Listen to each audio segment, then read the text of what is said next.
இந்தியையே எதிர்க்கணும், அதை கத்துக்கிறதால என்ன தப்பு? தமிழ்நாட்டில் இந்தி வரக்கூடாதுன்னு சொல்றாங்க. அப்போ தமிழ் சினிமாவை இந்தியில டப் செய்யறது ஏன்? பணம் மட்டும் இந்தியில இருந்து வரணும். உத்தரப்பிரதேசம், பீகார் மாதிரியான இந்தி பேசுற மாநிலங்கள்ல இருந்து பணம் வேணும். ஆனா இந்தி மட்டும் வேண்டானா இது என்ன லாஜிக்?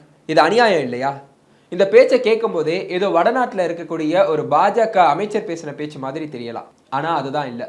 இப்படி ஒரு ஸ்பீச்சை டெலிவர் பண்ணவர் ஆந்திராவுடைய துணை முதலமைச்சரும் ஜனசேனா கட்சியுடைய தலைவருமாக இருக்கக்கூடிய பவன் கல்யாண். கட்சியோட 11வது ஆண்டு விழால கட்சி கடந்து வந்த பாதை, எதிர்காலத்தில் கட்சிக்காக வச்சிருக்கக்கூடிய பிளான்னு பல விஷயங்களை பத்தி பவன் கல்யாண் பேசுவார்னு எதிர்பார்க்கப்பட்ட நிலைமையில இப்படி ஒரு கான்ட்ரோவர்ஷியலான ஸ்பீச்சை கொடுத்து ஒட்டுமொத்த இந்தியாவையும் டிபேட் பண்ண வச்சிருக்காரு பவன் கல்யாண். இதனால அவரோட தற்போதைய ஸ்பீச்சுக்கு பழைய ஸ்பீச்சுகளை வச்சே பதிலடி கொடுக்க ஆரம்பிச்சிருக்காங்க நெட்டிசன்ஸ். அதுக்கு ஒரு முக்கியமான காரணமும் இருக்கு.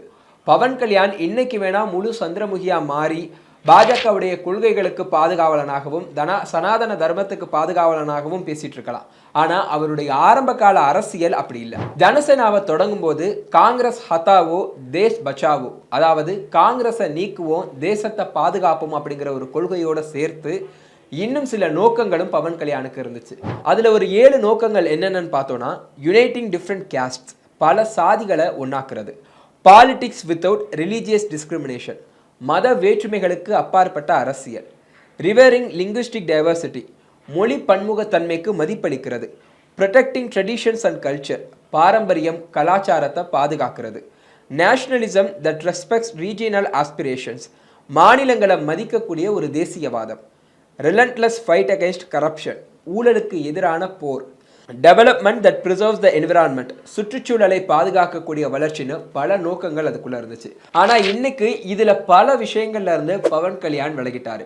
2016 காக்கிநாடால ஒரு கூட்டத்துல பேசும்போது வட இந்தியா தென்னிந்தியாவுக்காக என்ன செஞ்சிச்சு, சிறப்பு அந்தஸ்துக்கு பதிலாக சிறப்பு பேக்கேஜ்ன்ற பேர்ல வீணா போன 3 லட்டை தான் ஆந்திராவுக்கு கொடுத்திருக்கு. தென் மாநிலத்துக்கு எதிராக இப்படி வேற்றுமை காண்பிக்கிறது ஏன் அப்படின்னு கேள்வி எழுப்பியிருந்தார். இது மட்டும் இல்ல, பிரதமர் நரேந்திர மோடியை முதலாக தான் சந்திக்கும் போது இதே பிரச்சனையை எழுப்பியிருந்ததாகவும், நாட்டோட ஒற்றுமை மற்றும் சகோதரத்துவத்தை விரும்புறவங்க இந்த விஷயத்துல ஒன்னா குரல் எழுப்பணும்னு வலியுறுத்தி இருந்ததாகவும் சொல்லியிருந்தார்.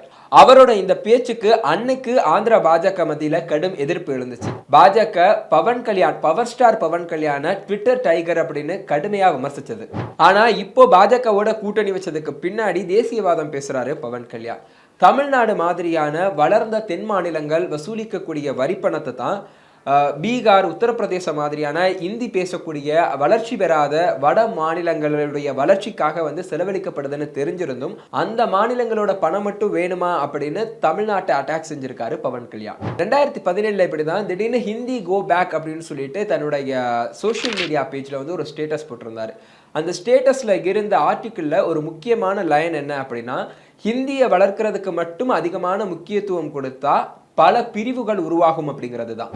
இது மட்டும் இல்லாம 2019 தி ஹிந்து இங்கிலீஷ் நாளிதழில் ஒரு பேஜ்ல டாடா டி சக்ரா கோல்டுடைய விளம்பரம் தமிழ்ல இருந்தது. ஸோ அதை பாராட்டி ஒரு போஸ்ட் போட்டிருந்த பவன் கல்யாண் தங்களுடைய தாய்மொழியை எப்படி பாதுகாத்து வளர்க்கணும் அப்படிங்கிறத தமிழர்கள், குஜராத்திகள், மராத்தியர்கள் கிட்ட இருந்து தான் கத்துக்கணும் அப்படின்னு புகழ்ந்திருந்தவர் இப்போ இந்தியில டப் பண்ண தமிழ் படத்தோட வருமானம் மட்டும் வேணும், ஆனா இந்தி மட்டும் வேணாமா அப்படின்னு லாஜிக்கே இல்லாம கேள்வி எழுப்பியிருக்காரு.